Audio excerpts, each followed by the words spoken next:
Hello everyone, welcome to Econity. I am Nancy, your economics faculty at here, Econity. So this is a CUET PG Accelerator series where I discuss the different questions. इससे पहले हमारी बहुत सारी classes, बहुत सारी नहीं, इससे पहले मेरे एक्सेलरेटर सीरीज में 2025, 2024, 2023 के दोनों शिफ्ट के पेपर को बहुत अच्छे से डिटेल में डिस्कस किया है। मेक श्योर आप वो सारे वीडियोस देखे होंगे एंड प्रैक्टिस करे होंगे।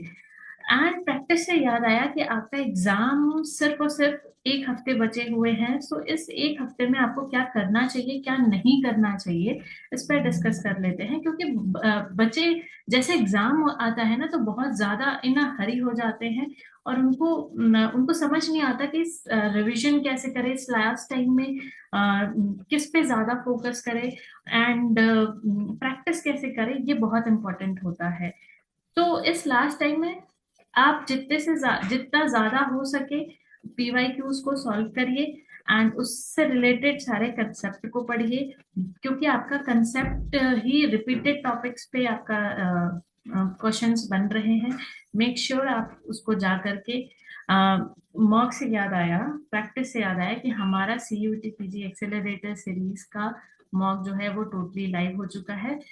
You can go and visit our website Econiti, जहाँ पे आपको फ्री प्रीव्यू कोर्सेस में आप जाइए, एनरोल होइए, अपना मॉक दीजिए एंड अपने स्कोर्स जरूर बताइएगा कमेंट करके नीचे। एंड टेस्ट सीरीज को परचेस करिए जहाँ पे अच्छे अच्छे क्वेश्चंस हैं for practice. It was really good, yes, trust me guys, बहुत अच्छे अच्छे क्वेश्चन है। प्रैक्टिस करिए, मॉक लगाइए, पीवाईक्यूज दीजिए। इस हफ्ते यही इंपॉर्टेंट है, इससे ज्यादा कुछ नहीं। सो इन दिस सीरीज ये थोड़ा सा हटके क्लास होगा। इसमें मैं लास्ट के कुछ बचे हुए क्वेश्चंस को डिस्कस करूंगी एंड रेस्ट ऑफ द क्या इम्पोर्टेंट टॉपिक्स हैं उसको मैं जो हाई वेटेज टॉपिक है उसको थोड़ा डिस्कस कर लूंगी इस वीडियो में। सो मेक श्योर इस वीडियो को आप एंड तक देखेंगे एंड कमेंट करके जरूर बताइएगा एंड मेक श्योर अपने फ्रेंड्स के साथ जरूर शेयर करिएगा। सो let's start today's video. Okay, तो ये 2025 का पेपर है जहाँ पे कुछ क्वेश्चंस बच गए थे लास्ट टाइम, मैंने इसको डिस्कस नहीं किया था। पहले इसको खत्म कर लेते हैं, देन आफ्टर मैं हाई वेटेज टॉपिक को डिस्कस कर लूंगी। ओके, तो इससे क्लास स्टार्ट करने से पहले मैंने आपसे बोला कि आप हमारी वेबसाइट इकोनीति पे जरूर जाइएगा, अपने एटलीस्ट फ्री प्रीव्यू कोर्सेज को जरूर आप जाइए, उस पर मॉक लगाइए एंड अपने स्कोर जरूर शेयर करिएगा। एंड हमारे टेलीग्राम चैनल इकोनीति से जुड़ जाइए, इकोनीति अंडरस्कोर ऑफिशियल, जहाँ पे आपको एग्जाम से रिलेटेड, नोट से रिलेटेड सारे इंफॉर्मेशंस मिल जाएंगे। Okay, so let's start this discussions. So ये क्वेश्चन बच गया था, इसको देख लेते हैं। आपको मैच द फॉलोइंग यानी मैच करना है। Okay, closed interval, open interval, unbounded interval, half open interval. Intervals क्या होते हैं? जहाँ पे आपकी वैल्यूज लाई करती है कि कहाँ से कहाँ तक आपकी वैल्यूज लाई कर रही है। ठीक है, क्लोज्ड इंटरवल क्या होता है? टोटली आपका इसमें बाउंड्रीज होती हैं। ठीक है, क्लोज्ड इंटरवल में आपकी बाउंड्रीज होती हैं। ओपन इंटरवल्स में आपके, देखो ये वाला जो ऑप्शन जा रहा है ये आपके ऐसे क्लोज्ड है, ये ओपन है। ऐसे जहां पे कॉलम बना रहेगा ये ओपन क्लोज्ड इंटरवल है। एक ऐसे करके बना रहता है, पार्शियल जिसको बोलेंगे, देन ये ऐसे करके बना होगा। ठीक है, तो ये ऐसे मेथड से इसको सॉल्व किया जा सकता है। तो ये हमारा क्या है? This one, this one is, this one is, this one is open interval, open interval, right? This is what? This is closed interval. This is what? एक साइड है, मतलब एक साइड ओपन है, एक साइड क्लोज्ड है, तो इसको क्या बोलेंगे? Half open interval, right? And this one is also half open interval. ठीक है, तो इसको मैच कर लेते हैं। क्लोज्ड इंटरवल आपका है ये सेकेंड, एंड ओपन इंटरवल है आपका first, no sorry sorry, first नहीं है, सेकेंड, फोर्थ है। अनबाउंडेड एज इंटरवल इज, नहीं मैं गलत लगा रही हूँ, अनबाउंडेड इंटरवल आपका है this one, and half open interval है ये। ठीक है, ये वाला आपका है हाफ ओपन इंटरवल। ठीक है, ये आपका इंटरवल्स के क्वेश्चन है, फंक्शंस के, इसको आप पढ़ लेना एक बार। So correct option is option number second, 2 4 3 1 option number 2 is correct. Clear है? Now move on to next question. या मीन, यानी ये जो, अब इसको पढ़ेंगे कैसे, अब इसको हमें करना कैसे है, देखो अभी ये जो टॉपिक है, ये टॉपिक का नाम है measure of central tendency. Central tendency measures का ये टॉपिक है। तो मैं, ये क्वेश्चन आप देख लिए, अब आपको सेंट्रल टेंडेंसी के मेजर्स को बहुत अच्छे से डिटेल में पढ़ लेना है, क्योंकि मैंने इस क्वेश्चन को देख लिया है। इसके अंदर क्या क्या आएंगे, इसके अंदर आएंगे मीन, मीडियन, मोड और हार्मोनिक मीन, ज्योमेट्रिक मीन, ये सारे आते हैं, तो इसको जरूर से पढ़ लेना। ठीक है, वेटेड मीन का मतलब होता है कि ऐसा मीन जिसमें कि वेट्स असाइन कर दिया है हमने, वेट्स असाइन कर दिया है। ठीक है, तो वेट्स असाइन करके देखो कहाँ पे दिख रहा है हमें, तो ये ऑप्शन नंबर 3 देखो दिख रहा है, वेट्स असाइन किया हुआ है, right. Grand mean of combined data, जहां पे दो मीन को कंबाइन कर दिया जाता है, दो मीन को कंबाइन कर देते हैं। देखो यहाँ पे this one looks like a two mean combined together, harmonic mean upon में होता है, राइट। ज्योमेट्रिक मीन प्रोपोर्शंस में बढ़ते हैं ना, स्क्वायर्स में बढ़ रहे हैं, तो ये क्या है, ज्योमेट्रिक मीन। ठीक है, इसको मैच कर लेना। Now move on to next question, क्योंकि हमें कंसेप्ट भी पढ़ना है, इसलिए मैं थोड़ा जल्दी बता रही हूँ। Now move on to next, ये बचे थे, yes, positively skewed, moderately skewed, negatively skewed, symmetric distribution, ये मैं आपको थोड़ा सा डिटेल में बता देती हूँ, क्योंकि हम बस ये कुछ ही क्वेश्चंस हमें करने हैं, तो मैं इसको डिटेल में ले लेती हूँ। तो स्क्यूनेस क्या होता है बेसिकली, स्क्यूनेस, स्क्यूनेस हमारा मेजर करता है refers asymmetric, asymmetric in the distribution of data. ठीक है, डिस्ट्रीब्यूशन ऑफ डेटा, स्क्यूनेस क्या मेजर करता है कि आपका जो डेटा है वो किस साइड, कैसे स्क्यूड है, किस साइड उसका ज्यादा है, कहाँ पे वो लाई कर रहा है। ठीक है, ठीक है, skewness asymmetric in the distribution of data, data के डिस्ट्रीब्यूशन में। नाउ अब आपका डेटा हो सकता है पॉजिटिवली लाई करे, या हो सकता है नेगेटिवली लाई करे, या हो सकता है मिडिल में लाई कर रहा है। तो इसी प्रकार से स्क्यूनेस को डिवाइड किया गया है। तो अगर वो राइट, सारा डेटा राइट हैंड साइड लाई कर रहा है, यानी आपका, आपका जो सारा डेटा है इधर लाई कर रहा है, तो ये आपका पॉजिटिवली स्क्यूड डेटा है।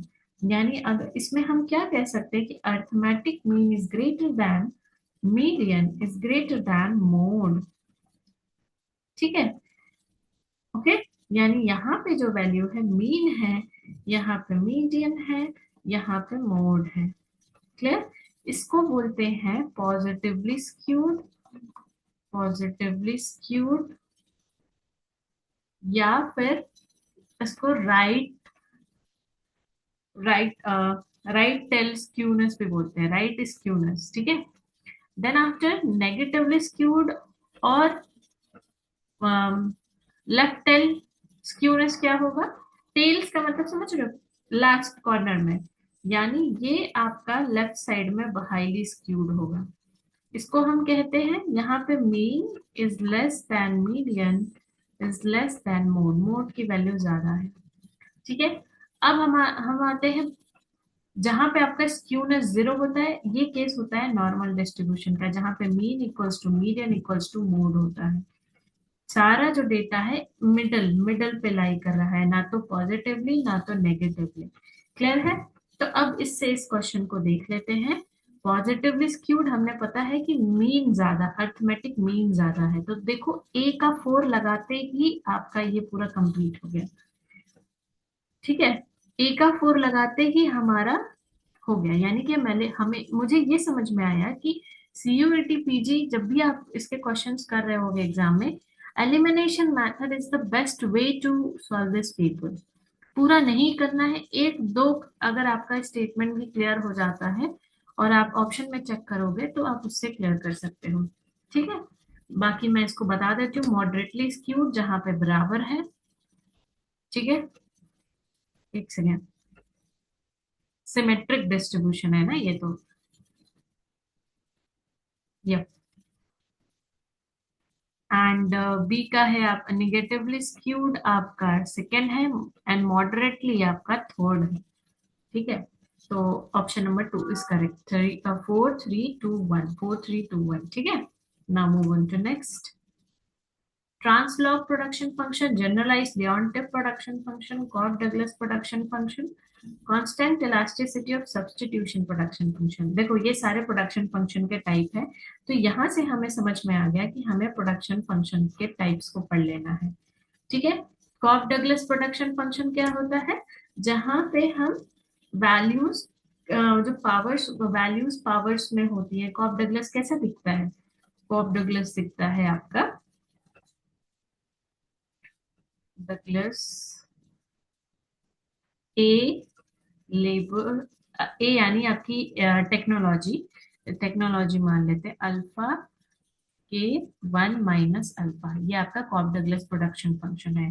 ठीक है, generalize Leontief production function and Cobb Douglas constant elasticity, ये सारे टाइप्स ऑफ प्रोडक्शन फंक्शन है, तो मेक श्योर आप टाइप्स ऑफ प्रोडक्शन फंक्शन पढ़ लोगे। ठीक है, तो ट्रांसलॉग यानी कि जब हम प्रोडक्शन फंक्शन को लॉग में लेते हैं, तो लॉग से ही ए का 4 आ गया। अब देखो ऑप्शन में चेक करो, ए का 4, ऑप्शन नंबर 3 इज करेक्ट। हमें आगे जाना ही नहीं है, ठीक है, हमें आगे जाना ही नहीं है, क्योंकि हमारा एक ही से करेक्ट हो गया। फिर भी मैं आपको बता देती हूँ, general Cobb Douglas production function देखो, ये आपका है फर्स्ट, कांस्टेंट इलास्टिसिटी ये आपका है second, and this one rest of the one is third. Clear है, तो option number 3 is correct. Now move on to next question. ये मैंने लास्ट क्लास में आपको बता दिया था। ये seasonal variation, random fluctuations, business cycle and trends. अब अगर मान लो एग्जाम में ऐसे क्वेश्चन आ गया और मुझे कोई आइडिया नहीं है कि मुझे इसको कैसे सॉल्व करना है, तो सबसे पहले ट्रेंड का मतलब क्या होता है, ट्रेंडिंग, कोई चीज बहुत ज्यादा ट्रेंडिंग में चल रही है, ट्रेंडिंग में चल रही है, राइट, तो इसका मतलब है वो लीन, लगातार कंसिस्टेंट वो मूव की जा रही है। ठीक है, ट्रेंड चल रही है यानी लगातार चल रही है, तो इससे हम ये समझ सकते हैं कि ट्रेंड का मतलब है steady movement and economic variable over time. ठीक है, ओवर टाइम लगातार बढ़ती जा रही है, ओवर टाइम वो एक एक ट्रेंड फॉलो किया हुआ है। तो टू डी का 2 देखो लगाते ही हमारा ऑप्शन नंबर 1 करेक्ट हो जाता है। क्लियर है, फिर भी सीजनल वेरिएशन देख लेते हैं। बिजनेस साइकिल समझ में आ रहा है, बिजनेस साइकिल मतलब क्या होता है, किसी भी अनप्रिडिक्टेबल फैक्टर की वजह से आपका इकोनॉमिक वेरिएबल्स में चेंजेस आ गए हैं।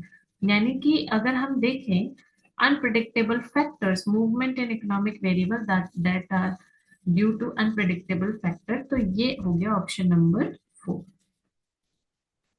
ऑप्शन, सॉरी सॉरी, ये नहीं है, ये आपका हो गया ऑप्शन नंबर, मैं ना इसमें बहुत कंफ्यूज हो जाती हूँ भाई, इसको लगाना मेरे लिए थोड़ा सा मुश्किल होता है। रैंडम फ्लक्चुएशंस, रैंडम फ्लक्चुएशंस ये आपका हो गया unpredictable factor, yes. Business cycle का मतलब पीरियोडिक, कभी डिप्रेशन हो रहा है, रिग्रेशन, रिसेशन, डिप्रेशन, फिर रिकवरी, फिर फिर आपका बूम, फिर ऐसे जाके मूव कर रहा है, यानी कि पीरियोडिक फॉलो कर रहा है। ठीक है, अपस्विंग एंड डाउन स्विंग दोनों फॉलो कर रहा है। क्लियर है, नाउ बचा क्या, सीजनल वेरिएशन, टाइम के हिसाब से, सीजन का मतलब समझ रहे हो, टाइम के हिसाब से बदल रहा है, समय के हिसाब से। So option number 1 is correct. Now move on to next. ये बहुत सिंपल सा क्वेश्चन है, M1 CC plus OD plus DD, option number 1 C का 1, देखो यहाँ पे दो ऑप्शन एलिमिनेट हो गए, ये और ये बचा ये दोनों। अब M3 क्या होता है, M2 क्या होता है। M3 मुझे ये पता है कि टोटल डिपॉजिट कुछ ऐसा करके आता है, तो ए का मैं 3 लगा देती हूँ, ए का 3 लगाते ही मेरा ये क्वेश्चन सॉल्व हो गया। क्लियर है? Now move to next. Yes, ये आप क्या करोगे, ये रीसेंट पढ़ोगे। अब ये रीसेंट पढ़ने के लिए आपको क्या जाना पड़े, कहाँ जाना पड़ेगा? हमारे इको नीति के यूट्यूब चैनल पे मैंने आपको सर्वे और बजट की 2 3 घंटे की क्लास है आई गेस, उसको प्रॉपर देख लेना। वहीं से आपका ये कंप्लीट हो जाएगा। अभी का प्रॉपर ये जीडीपी ट्रेंड, ये डेफिसिट्स क्या क्या चल रहे हैं, ये हो जाए। ये करंट मेक श्योर ये आपका ये इस फरवरी जो 2026 का आया है, इससे नहीं पूछेगा। जो बजट है इससे नहीं पूछेगा, राइट? फरवरी 2026 में जो आया है ये क्योंकि पेपर हो रहा है मार्च में, पेपर आपका जनवरी या दिसंबर में ही बन गया होगा। ठीक है, तो इससे पहले वाला जो बजट होगा उससे क्वेश्चन आएंगे, इससे पहले वाला जो सर्वे होगा उससे क्वेश्चन आएंगे। क्लियर है? So move on to next question. तो उसको मैं जाके पढ़ लेना, यूट्यूब पे है मेरा। डिपेंडेंसी रेशियो ये भी करंट करंट है, तो इसको रिलेवेंट नहीं है कराना। And okay, so that is it. ये हमारा कंप्लीट हो गया। जितने भी क्वेश्चन बचे हुए थे, कुछ जो क्वेश्चन कुछ कुछ और पेपर में बचे, वो बहुत ही कॉमन सेंस के क्वेश्चन है, तो मैं उसको टैकल करना अभी जरूरी नहीं समझ रही हूँ। मुझे लगता है उससे ज्यादा इम्पोर्टेंट है कि मैं कंसेप्ट को बता दूं। ठीक है, तो अब हम लोग, मैं इस वीडियो में आपको 3 कंसेप्ट बताऊंगी। सबसे पहले मैं आपको बताऊंगी यस, सबसे पहले मैं आपको बता दूंगी पेरेटो ऑप्टिमैलिटी के condition.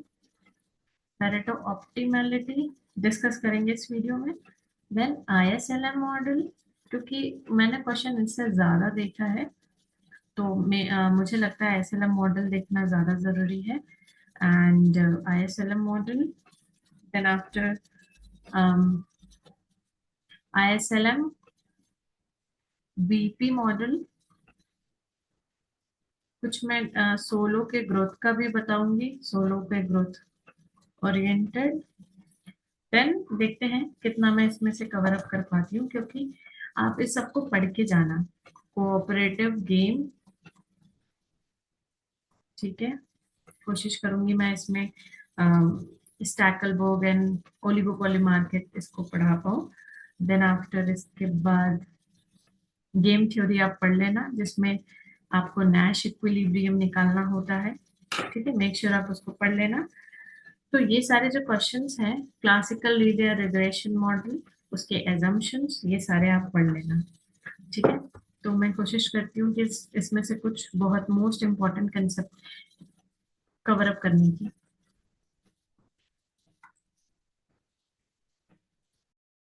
Okay, I think my screen is visible now. So पहला टॉपिक है आपका पेरेटो ऑप्टिमैलिटी। क्या कहता है पेरेटो ऑप्टिमैलिटी कंडीशंस? कि आप किसी को भी नुकसान नहीं पहुंचा, मतलब आप किसी को भी बिना नुकसान पहुंचाए फायदा नहीं पहुंचा पाओगे। ठीक है, you can not make anyone better off without making someone worse off. ठीक है, ये आपका पेरेटो ऑप्टिमैलिटी कंडीशन है। इसके अंदर आपका जो कंसेप्ट आता है वो आता है पेरेटो से, पेरेटो सुपीरियर, पेरेटो इम्प्रूवमेंट। ठीक है, improvement, then Pareto efficient, efficient, right. Pareto superior का मतलब क्या होता है? जस्ट फॉर एग्जांपल, एक ए है एंड ये बी है पॉइंट, राइट। हम ए से बी पॉइंट पे मूव कर रहे हैं एंड मैं बेटर ऑफ हो रही हूँ without making a worse off. ठीक है, without making a worse off, तो हम बी को क्या बोलेंगे? ये b is a Pareto superior, b is Pareto superior. And a से बी का जो मूवमेंट हो रहा है इसको बोलेंगे पेरेटो इम्प्रूवमेंट। ठीक है, पेरेटो इम्प्रूवमेंट। ठीक है, B is Pareto superior and A is movement, क्या हो रहा है, पेरेटो इम्प्रूवमेंट होता है। एंड पेरेटो इफिशिएंट क्या होता है, जहां अब हम बी पे पहुंच गए, राइट। अगर मैं एजवर्थ बॉक्स बनाऊं, ठीक है, एजवर्थ बॉक्स पता है ना, ये आपका क्या होता है, कॉन्ट्रैक्ट कर्व होता है। इस पे सारे जो पॉइंट्स होते हैं, all points on the contract curve is Pareto efficient, right. अब मान लो मैं इसको ऐसे कर देती हूँ, और ये आपका ये ए है, ये आपका बी है, और B2 है, ये B1 है, एंड दैट इज A1 और A2 है, राइट। अब यहाँ से दो पॉइंट्स हैं, मैं इसको ब्लू कलर से कर देती हूँ, ये पॉइंट एंड ये पॉइंट। अब ये a, small a and small b, ठीक है। अगर आप ये स्मॉल ए पे देखो तो आपका क्या पॉइंट्स बन रहे हैं, B1 एंड A2, यानी B1 and A2, right, B1 and A2, right. And B point पे क्या हो रहा है, A1 एंड B2। अगर किसी भी प्रकार से हम मूवमेंट कर रहे हैं, किसी भी प्रकार से मूवमेंट कर रहे हैं, और बिना किसी को नुकसान पहुंचाए हुए अगर मुझे फायदा हो रहा है, तो पेरेटो इफिशिएंट हो रहा है, ठीक है, राइट। पेरेटो इफिशिएंट है, मतलब इससे आगे अब हम इम्प्रूव नहीं कर सकते। अगर इससे आगे, अगर देखो हम ये ए से बी पॉइंट पे चले गए, अब देखो ए पे हम क्या थे, ए पॉइंट पे, स्मॉल ए पे हम क्या थे, B1 and A2, B1 A2 थे। और बी पॉइंट पे हम क्या हो गए, बी पॉइंट पे B2 A1, ठीक है, B2 A1, यानी एक वर्स ऑफ हो रहा है, वो वर्स ऑफ कौन हो रहा है, वो वर्स ऑफ हो रहा है A1। तो ये पेरेटो एफिशिएंट का केस नहीं है। लेकिन जो जितने भी पॉइंट्स हैं ऑन द कॉन्ट्रैक्ट कर्व, इसको हम बोलेंगे पेरेटो एफिशिएंट पॉइंट। ये पेरेटो एफिशिएंट का कंडीशन, मतलब ये आपका मेन फोकस है। अब इसके अंदर कंडीशंस आते हैं। कंडीशंस क्या क्या आते हैं इसके अंदर, तीन कंडीशन आते हैं, शॉर्ट फॉर्म में मैं आपको बता देती हूँ, EPM रूल, इसको मैंने नाम दिया है EPM रूल। अब ये EPM रूल क्या होता है, पहला कंडीशन होता है इफिशियंसी, इफिशियंसी इन एक्सचेंज। दूसरा कंडीशन होता है आपका प्रोडक्शन एफिशिएंसी, राइट। तीसरा कंडीशन होता है मिक्स, ये दोनों का मिक्स, ठीक है। इफिशियंसी इन एक्सचेंज का मतलब ही क्या हो रहा है, इसके तीन मार्जिनल कंडीशंस हैं। इफिशियंसी इन एक्सचेंज क्या है, marginal rate of substitution X Y कोई गुड्स है एक फर्म का, वो बराबर होगा marginal rate of substitution X Y B firm का। यानी जिस रेट से ए फर्म एक्स और वाई में सब्स्टिट्यूशन कर रहा है, वो बराबर है बी फर्म का एक्स और वाई सब्स्टिट्यूशन। यानी कि ए फर्म है, वो एक्स वाई को जितना सब्स्टिट्यूट कर रहा है वो इक्वल है बी फर्म के सब्स्टिट्यूशन में, ठीक है। इसको हम बोलते हैं इफिशियंसी एक्सचेंज। अब प्रोडक्शन में आपका हो जाता है marginal rate of technical substitution, ठीक है। Marginal rate of technical substitution एक फर्म का, ठीक है, is equals to marginal rate of technical substitution B firm के बराबर है। दोनों फर्म का रेट ऑफ फैक्टर्स का जो सब्स्टिट्यूशन है वो बराबर होना चाहिए। मिक्स में क्या होता है, मिक्स केस की बात करें तो मिक्स में आपका marginal rate of substitution X Y is equals to marginal rate of technical substitution, ठीक है। ये आपका मिक्स हो गया। ये आपको कंडीशंस याद रखनी है, ये बहुत ज्यादा पूछता है। अब इसके कुछ एजम्पशंस देख लेते हैं। एजम्पशंस क्या क्या है, कि ये परफेक्ट कंपटीशन में वर्क करता है, ठीक है।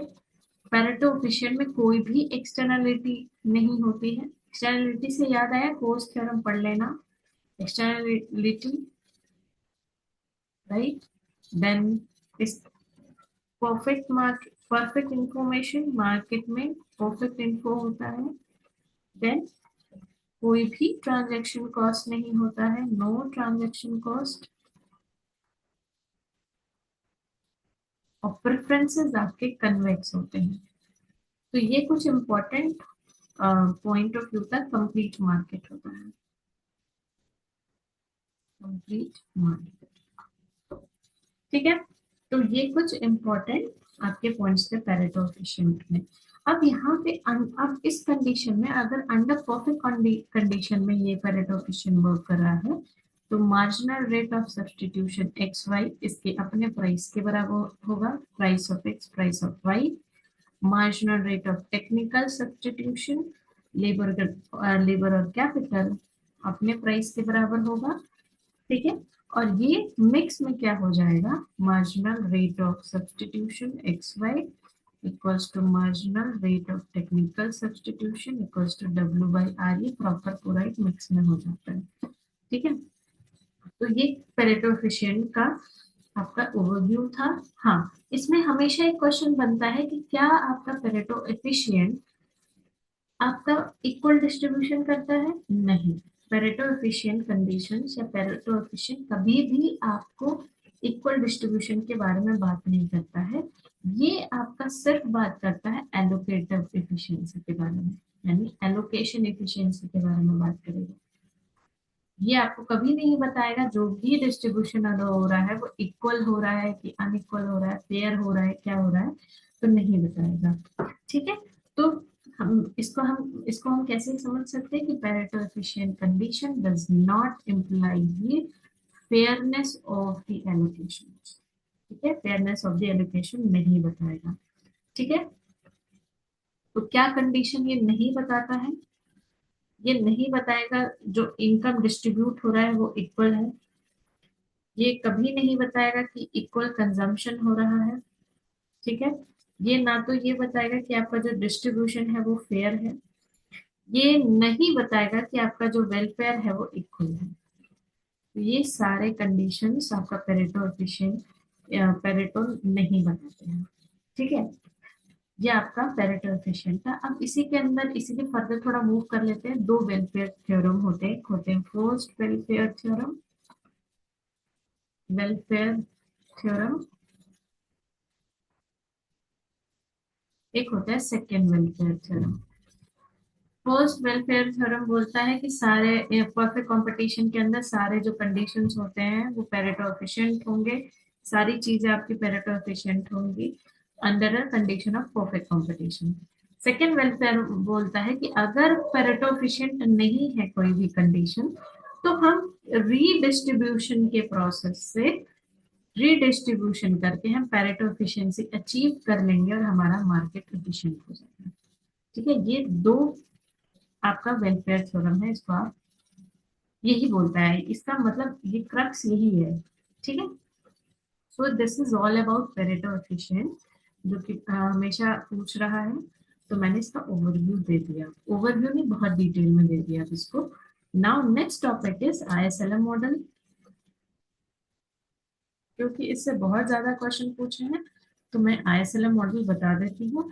इसमें आपका मोस्ट इम्पोर्टेंट आपका effectiveness of the policy, effect efficiency लिख रही हूँ, बताओ, इफेक्टिवनेस ऑफ द पॉलिसी। ये हमेशा पूछता है कि फिस्कल पॉलिसी कब इफेक्टिव होगी, फिर मॉनेटरी पॉलिसी कब इफेक्टिव होगी।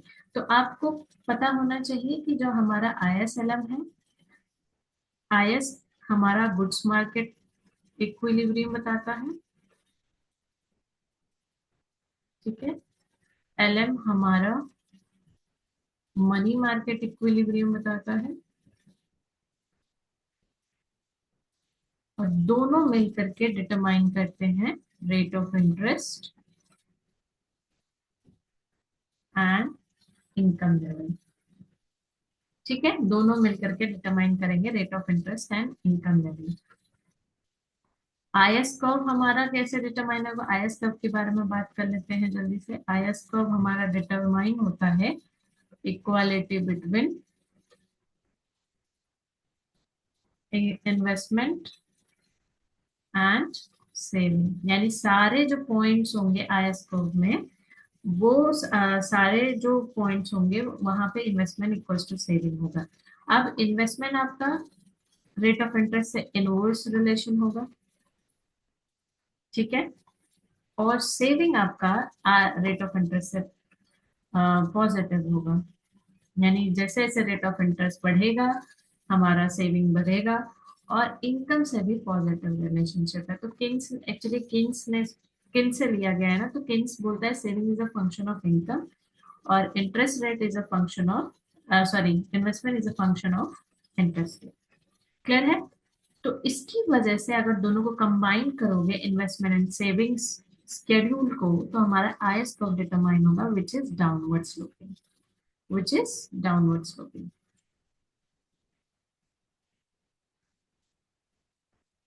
Downward sloping. अब इसको रिप्रेजेंट कैसे करते हैं? इसको रिप्रेजेंट करते हैं कंपोनेंट्स ऑफ एग्रीगेट डिमांड से। यानी y इक्वल्स टू, ये एग्रीगेट डिमांड के कंपोनेंट्स देख लो, c bar plus small c y plus i minus B i plus g bar. ठीक है, हम मान के चल रही है क्लोज्ड इकोनॉमी में है, तो मैंने इसमें नेट एक्सपोर्ट एंड ऑल ये सब नहीं लिया है। ठीक है, तो अगर इसको मैं सी बार आई बार जी बार, ये क्या है? ऑटोनॉमस, ऑटोनॉमस कंपोनेंट है।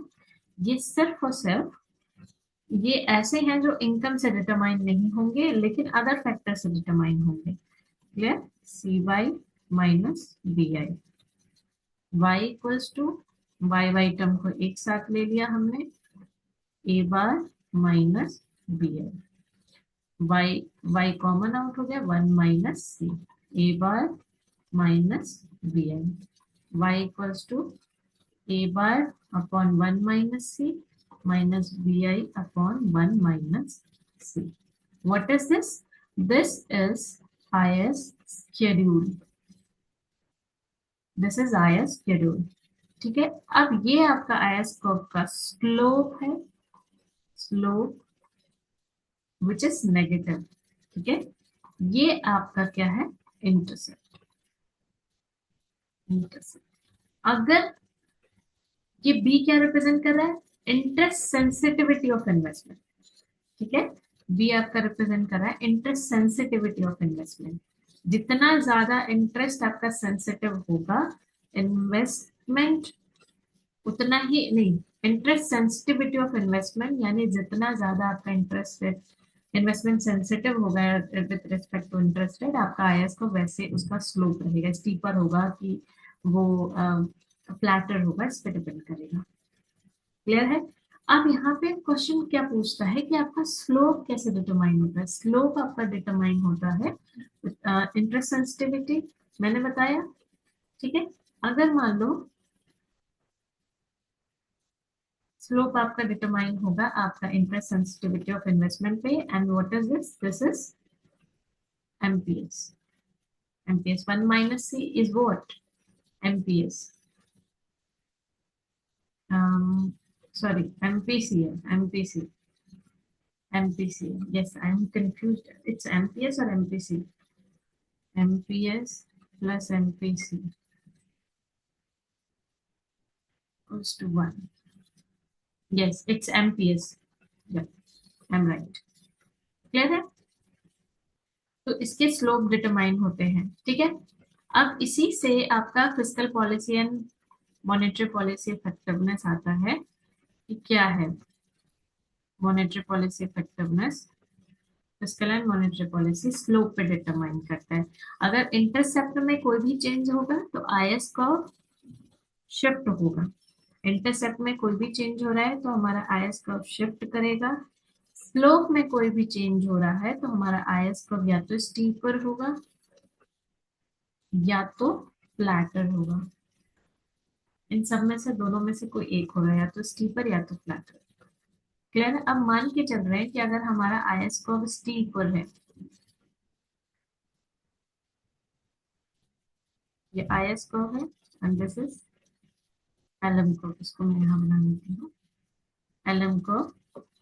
अब कोई भी चेंज है, ये स्टीपर है, मान लो fiscal policy monetary expansionary fiscal policy हुआ तो आईएस को आगे की तरफ शिफ्ट किया, IS 1 हो गया। ठीक है, तो देख रहे हो चेंजेस हो रहा है, रेट ऑफ इंटरेस्ट भी चेंज हो रहा है। यानी हम कह सकते हैं कि जब आपका स्टीपर IS कर्व है तो फिस्कल पॉलिसी इफेक्टिव हो रही है।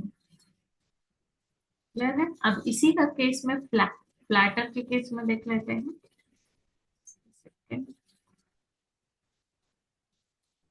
फ्लैटर के केस में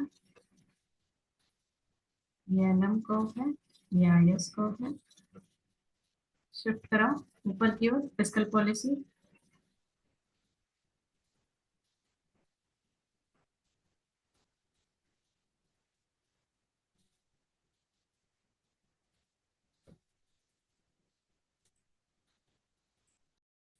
ठीक है, जब हमारा फ्लैटर IS कर्व है, जस्ट अ सेकंड गाइस, क्या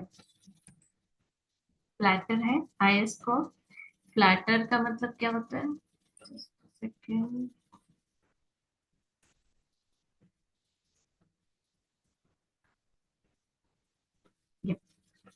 ये है आपका IS कर्व फ्लैट, ये है आपका LM। और थोड़ा सा शिफ्ट है, इसको पेन पेपर पे बना के देख लेना, पहले वाला जो फिगर था ना वो गलत गलत बन गया था। यानी देखो इंटरेस्ट रेट में चेंजेस हुआ है लेकिन आपका इनकम थोड़ा सा बढ़ा है। यानी हम ये कह सकते हैं flatter IS curve fiscal policy ineffective. ठीक है, इसी तरह मॉनेटरी पॉलिसी भी चेक कर सकते हैं। मॉनेटरी पॉलिसी किस पर डिपेंड करेगा? आपका LM कर्व पे। तो मैं इसका प्रॉपर एक क्रक्स आपको बता देती हूँ, पहले आप एक बार LM कर्व भी देख लो। सिमिलरली आप ना मॉनेटरी पॉलिसी में शिफ्ट कराओगे LM कर्व को। ठीक है, तो LM शेड्यूल आपका मनी मार्केट बताता है, जहां पे money demand equals to money supply होता है। यानी all the point on the LM curve जहाँ पे मनी डिमांड बराबर मनी सप्लाई होते हैं। क्लियर है? तो इसमें अगर हम इसका इक्वेशन क्या होता है, मनी सप्लाई आपका एक्सोजेनसली determined by the monetary authority. ठीक है, तो M अपॉन प्राइस लेवल भी कांस्टेंट होता है, KY माइनस HI। ये इसका इक्वेशन है, ये आपको याद रखना है। इसको हम बोलते हैं LM शेड्यूल, राइट? शेड्यूल।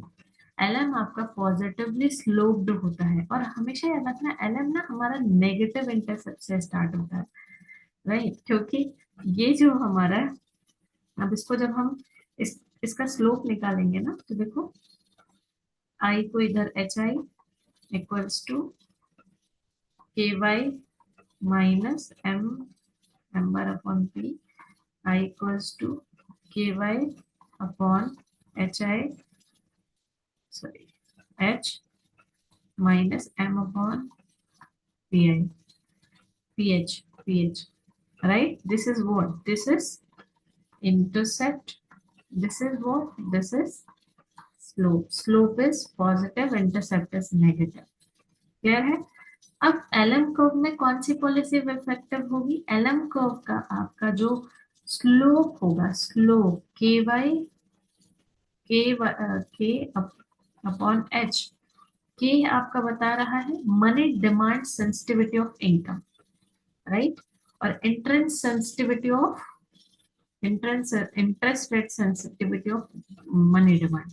यानी कि इंटरेस्ट रेट में चेंज हो रहा है, उसकी वजह से मनी डिमांड में क्या इफेक्ट पड़ रहा है, और इनकम में जो चेंज हो रहा है उसकी वजह से मनी डिमांड में क्या इफेक्ट पड़ रहा है। तो मैं क्या बता रही थी? यस, मॉनेटरी पॉलिसी इफेक्टिवनेस के बारे में देख लेते, तो इसी प्रकार होता है जैसे हमने IS कर्व का देखा। तो पहले हम मान लेते हैं LM कर्व हमारा स्टीपर है, नेक्स्ट हम मान लेते हैं हमारा LM कर्व फ्लैटर है, और फ्लैट बनाना है इसको। फ्लैटर है, ये आपका IS कर्व है, ये आपका IS कर्व है। आप मॉनेटरी एक्सपेंशनरी मॉनेटरी पॉलिसी करोगे तो एलएम को अब देखो बहुत ही थोड़ा सा चेंजेस आया है।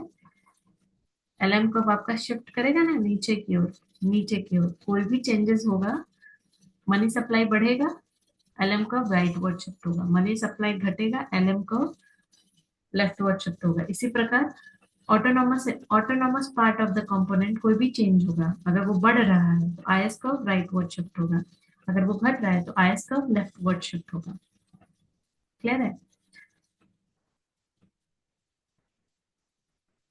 ठीक है, तो इसका मैं क्रक्स बता देती हूँ। एक दो एक्सट्रीम केसेस भी आते हैं, एक दो एक्सट्रीम केसेस आईएस कर्व में और एक एलएम कर्व में। क्या होता है जब आईएस कर्व आपका वर्टिकल होता है और एलएम कर्व भी आपका वर्टिकल होता है और एक हॉरिजॉन्टल होता है। ठीक है, ये आपका क्लासिकल रेंज होता है, ये एक्सट्रीम केसेस है क्लासिकल रेंज। ठीक है, ये आपका केनेजियन रेंज होता है जहां पे आपका एलएम कर्व हॉरिजॉन्टल हो जाता है। इस सब के बारे में भी मैं क्रक्स में आपको बता देती हूँ। तो हमने क्या पढ़ा कि आईएसएलएम का गुड्स एंड मनी मार्केट का इक्विलिब्रियम दिखाता है और ये रेट ऑफ इंटरेस्ट और इनकम डिटरमाइन करता है। अब इसकी इफेक्टिवनेस देख लेते हैं, तो मेक श्योर आप ये प्रॉपर बना लेना। या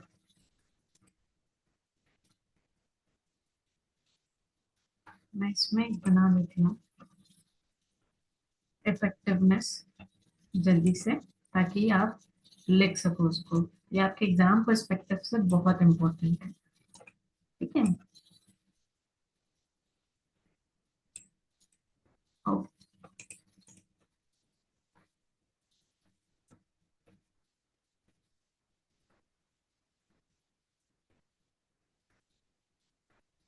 लिख लेते फटाफट यहाँ पे। ये चार्ट बना के आप अपने स्टडी टेबल पे चिपका लेना, ताकि आप ये आपको यूज हो। Monetary policy, fiscal policy, right, monetary and fiscal policy. यहाँ पे आईएसएसटी, यहाँ पे आईएस फ्लैट,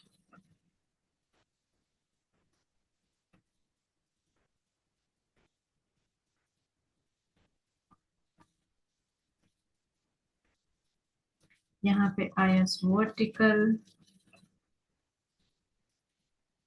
राइट। ऐसे कॉलम बना लेना अपने नोटबुक पे। यहाँ पे LM flat, steep, then LM flat और एलएम वर्टिकल। जब मैं एग्जाम देती थी तो मैं ऐसे ही बना लेती थी, बिकॉज मेरा टाइम बच जाता था। लास्ट मूवमेंट में रिवीजन इज वेरी हेक्टिक कि मैं पूरा बुक उठाऊं, राइट। अब इसको कलरफुल तरीके से लिख लेते हैं। मॉनेटरी पॉलिसी, जब आईएस आपका स्टीप होगा, स्टीप, तो मॉनेटरी पॉलिसी इनइफेक्टिव होगा। क्लियर है? लेकिन जब आईएस का स्टीप होगा तो फिस्कल पॉलिसी आपकी इफेक्टिव होगी। क्लियर है?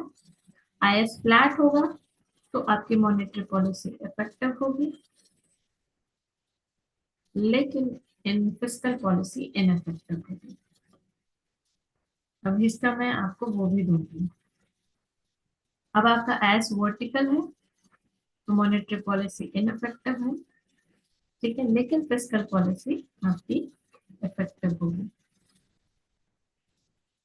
ठीक है, एस का एलएम को आपका स्टीप है, आपका मॉनेटरी पॉलिसी इफेक्टिव होगा, एंड ये भी आपका इनइफेक्टिव, फिस्कल पॉलिसी इनइफेक्टिव होगा।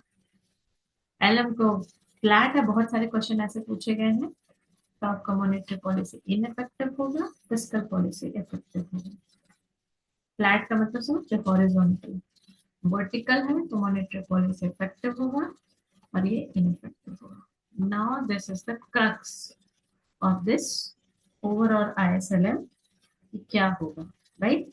This monetary policy is ineffective और यहाँ पे इफेक्टिव होगा। तो आप इस चार्ट को एकदम रख लेना, इससे आपके सारे क्वेश्चन सॉल्व हो जाएंगे ISLM के। ठीक है। और मैं जब एग्जाम की प्रिपरेशन करी तो मैंने न्यूमोनिक बना दिया था।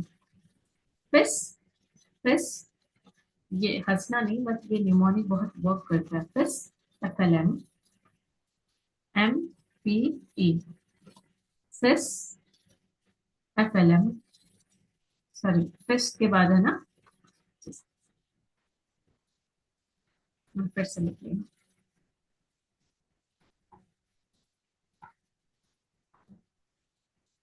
फिस SLM MPE, बताती हूँ इसका। फिस FLM FPE, ये आपका बन गया न्यूमोनिक। इसको आप रट लो। Flatter IS curve, steeper LM curve, monetary policy effective, steeper IS curve, flatter LM curve, fiscal policy effective. This is overall the crux of all ISLM model का जितने भी क्वेश्चन है, इससे ज्यादा आपका कुछ भी नहीं पूछेगा। क्लियर क्लियर है? So that is it. मैंने पूरी कोशिश की है आपको समझाने की ISLM model from the exam perspective and Pareto optimality and और कैसे क्वेश्चंस आते हैं, लेट मी चेक। तो ये कुछ ISLM मॉडल था। इसके बाद आप मंडल फ्लेमिंग मॉडल, इसमें मैंने आपको ट्रिक बताया था जहाँ पे वो ऐसे ही बॉक्सेस करके आपको सिखाया था। तो मैं ये लास्ट एक कंसेप्ट और बता देती हूँ ओलिगोपोली मॉडल का। ओलिगोपोलिस्टिक मॉडल, जिसके अंदर आपके कूर्नो आते हैं, बोर्ट्रेन आते हैं एंड चैम्बरलिन आता है, किंग, स्टैकलबर्ग, ये सारे आते हैं। तो सबसे पहले ओलिगोपोलिस्टिक मॉडल आपको पता है, जहाँ पे आपकी फर्म्स कॉम्पिटिट कर रहे हैं। ठीक है। ओलिगो आपका एक होता है कोल्यूशन, नॉन कोल्यूशन, ये हम नॉन कोल्यूशन पढ़ रहे हैं, जहाँ पे आपकी फर्म rather देन कोल्यूशन आपस में कॉम्पिटिट करना पसंद करेंगे। ठीक है। तो इसमें आता है, सबसे पहले आता है कूर्नो मॉडल। कूर्नो मॉडल ये आपका 1838 में आया था। ये आउटपुट सेटिंग मॉडल है, मैं बहुत ही क्रक्स बता रही हूँ। आई होप कि आपको इसका प्रॉपर पता होगा। मैं क्रक्स बता रही हूँ एग्जाम पर्सपेक्टिव से, जो बहुत ज्यादा इंपॉर्टेंट है। राइट। आउटपुट सेटिंग मॉडल है। इसमें जो आउटपुट है, जो गेम खेला जाता है, वो साइमल्टेनियस होता है। मैं खेल रही हूँ, वो भी खेल रहा है, साइमल्टेनियस, सिक्वेंशियल नहीं, साइमल्टेनियसली। ठीक है। आउटपुट सेलेक्ट होता है। इक्विलिब्रियम कंडीशन क्या होता है? इक्विलिब्रियम कंडीशन होता है जहां पे marginal rate, marginal revenue equals to MC1 और MR2 equals to MC2। Clear है? इसके आइडेंटिकल कॉस्ट होते हैं। आइडेंटिकल कॉस्ट होने की वजह से इसका जो MC कर्व है वो 0 होता है। ठीक है। देन फर्म क्या होते हैं? नाइव होते हैं, they can not learn from their past mistakes. Then iso profit curve, iso profit curve आपका कनकेव होता है। कनकेव टू द ओरिजिन, जितना ज्यादा ओरिजिन से दूर रहेगा उस फंड को उतना ज्यादा प्रॉफिट होगा। नाउ ये फर्स्ट ऑर्डर कंडीशन था। देन इसी में second order condition, del M R. Second order condition आपको पता है कि slope of marginal revenue less than slope of marginal cost, एक डेल है, राइट, इक्वल्स टू। ठीक है। अब एक दोनों फर्म मिल करके दोनों का रिएक्शन फंक्शन साथ में पुट करते हैं, जिससे उनका प्रॉफिट मैक्सिमाइजिंग कंडीशन होता है। ये जॉइंट प्रॉफिट मैक्सिमाइज नहीं करते, इंडिविजुअल प्रॉफिट मैक्सिमाइज करते हैं। तो ये पूरा ओवरऑल क्रोनो मॉडल के बारे में था, जो बहुत इंपॉर्टेंट था, ये पूछता है एग्जाम में। नाउ सेकेंड इज, इसके बाद आता है आपका बोर्ट्रेन। बोर्ट्रेन ये 1883 में आया था। ये प्राइस सेटिंग मॉडल है।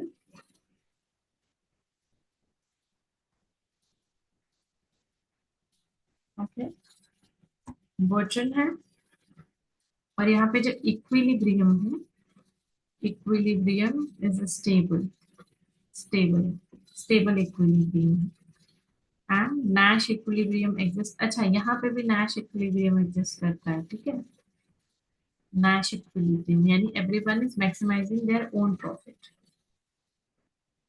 और यहाँ पे इनके जो प्रॉफिट कर्व है, आइसो प्रॉफिट, वो कनकेव था, ये कन्वेक्स है, ठीक है। ये जॉइंट प्रॉफिट मैक्सिमाइज नहीं कर रहे हैं, इंडिविजुअल प्रॉफिट मैक्सिमाइज कर रहे हैं।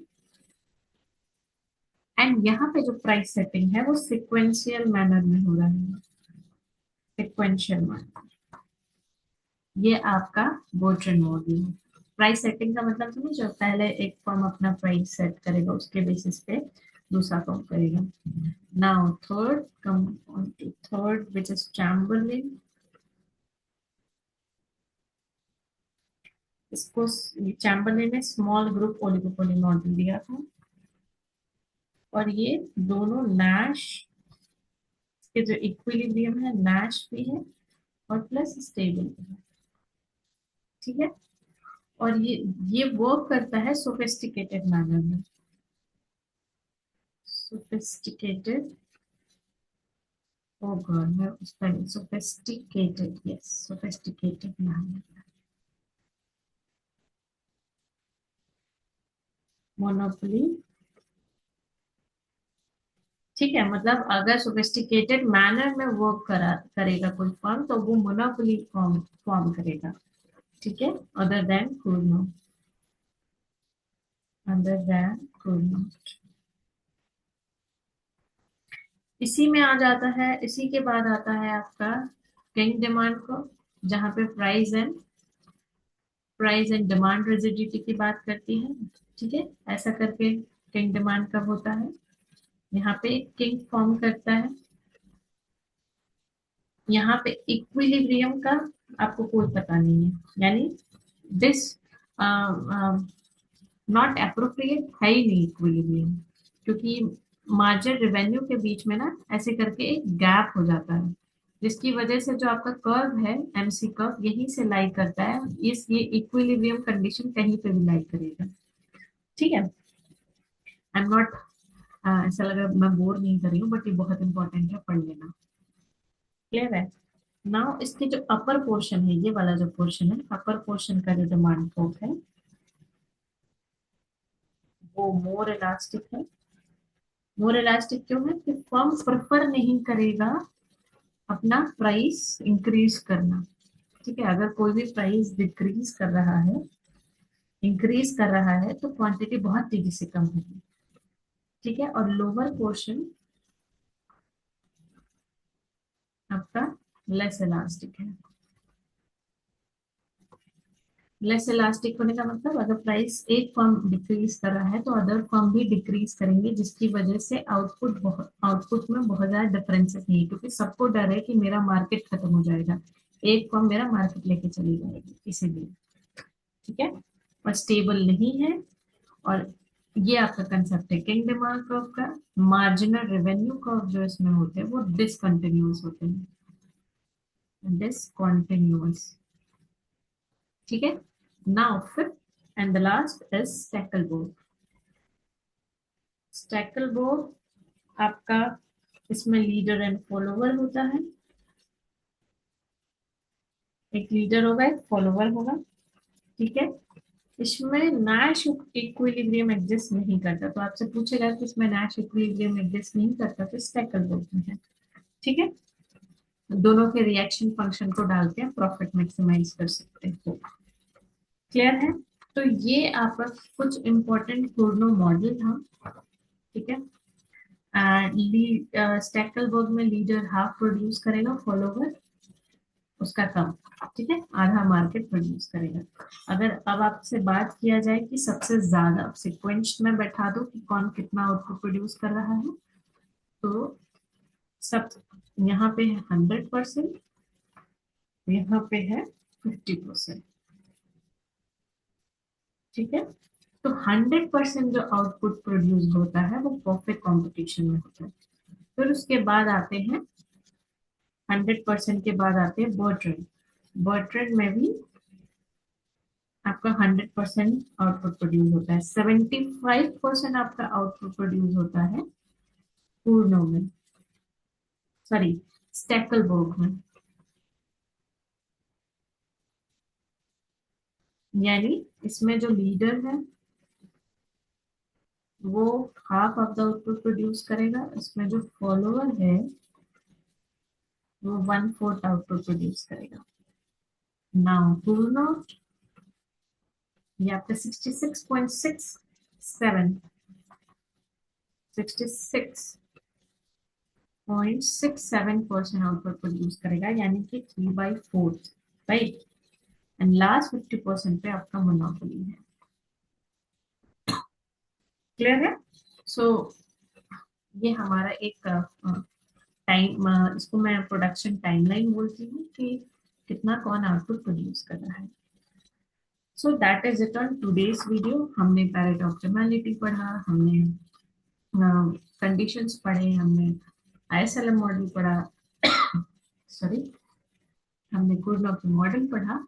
नाउ अब आपके पास एक हफ्ते बचे हैं। अब इस एक हफ्ते में बहुत ज्यादा प्रैक्टिस करिए, जितना ज्यादा हो सके प्रैक्टिस करिए।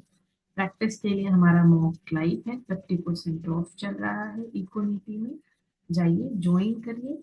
अगर आप उसके फ्री प्रीव्यू कोर्सेज को भी देखिए, प्रीव्यू कोर्सेज को भी जाके देखिए, वहां पे आपको कुछ मॉक्स, फुल लेंथ मॉक, ये सब टोटली फ्री है।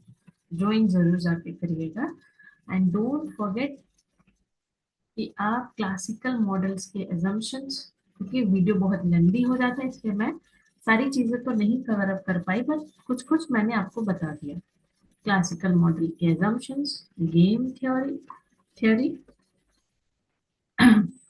And game theory and Mundell Fleming BP model, Mundell Fleming BP model, then आपका कंज्यूमर थ्योरी का एजम्पशंस, और always focus on elimination method. What I say, always focus on elimination method, right? Try to eliminate all the things. कि elimination से क्या हमारा question लग रहा है, तो हम पूरी कोशिश करेंगे कि elimination method से हम अपना सारा क्वेश्चन सॉल्व करें। Okay, so thank you so much. That is it on today's video. I hope you like it. अगर अच्छा लगा तो प्लीज अपने दोस्तों के साथ शेयर करिएगा एंड सब्सक्राइब करना मत भूलिएगा। एंड प्लीज हमारे मॉक को जाइए ज्वाइन करिए ताकि आपकी प्रैक्टिस अच्छी हो सके। All the best for your examination. Will meet you in the next video. Thank you.